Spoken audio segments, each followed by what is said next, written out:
Les gens qui savent pas nager, ils sont tellement drôles. Comment ça se fait à votre grand âge, vous savez toujours pas nager? En fait, c'est tellement dommage quand tu sais pas nager, tu auras tellement d'activités. Il y a le surf, le jet ski, le kayak. Les gens qui savent pas nager, généralement, tu les remarques parce qu'ils vont pas trop loin dans la piscine. Ils restent au bord, ils font juste des tours de piscine. Je vais pas mentir, j'étais dans cette situation. J'ai dû apprendre à nager pour faire certaines activités.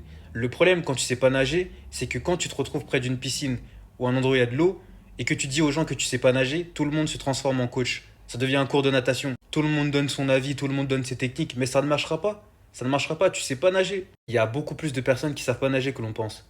Et souvent, ces personnes, elles sont réticentes à l'idée d'être submergées par l'eau parce qu'elles ont eu un traumatisme quand elles étaient enfants ou qu'elles se sont noyées. Tu te rends pas compte à quel point apprendre à nager quand t'es adulte, c'est dur. Et il y en a, tu peux leur dire tout ce que tu veux, les meilleures techniques, ils y arriveront juste pas. Apparemment, il y a une étude qui dit comme quoi que les personnes qui savent pas nager, généralement, ne savent pas faire du vélo non plus.